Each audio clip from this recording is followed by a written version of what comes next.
That's all trip இது ஒரு auto மற்றும் கேப் புக்கிங் ஆப். சின்ன டவுன்களுக்கு விசேஷம், கோயில், குளம்னு டூர் போறவங்க ஆட்டோ கேப் கிடைக்காம ரொம்ப கஷ்டப்படுவாங்க. அவங்களுக்கு இந்த ஆப் ரொம்ப பிரயோஜனமா இருக்கும். கீழே டிஸ்கிரிப்ஷன்ல இருக்க லிங்கை கிளிக் பண்ணி தட்ஸ் ஆல் ட்ரிப்பை டவுன்லோட் பண்ணிக்கோங்க. ஈரானின் ட்ரோன் மற்றும் ஏவுகணை கட்டமைப்புகள் மீது ஒவ்வொரு மணி நேரமும் அமெரிக்க படைகள் தாக்குதல் நடத்தி வருவதாக அதிபர் ட்ரம்ப் தெரிவித்துள்ளார். ஈரான் மீதான அமெரிக்கா மற்றும் இஸ்ரேலின் தாக்குதல் 7வது நாளை எட்டியுள்ளது.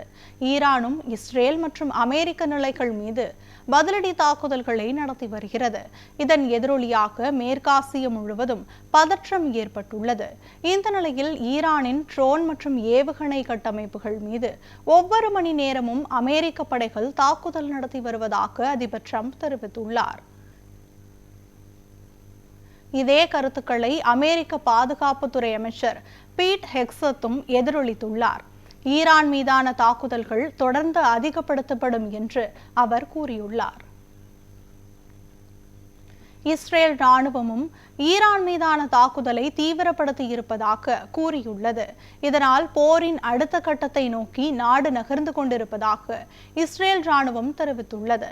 ஈரான் மீதான அமெரிக்கா மற்றும் இஸ்ரேல் கூட்டுப்படைகளின் தாக்குதல்கள் தொடர்ந்து அதிகரித்து வருவதால் வளைகுடா நாடுகளில் வாழும் மக்களிடையே அச்சத்தை அதிகப்படுத்தியுள்ளது.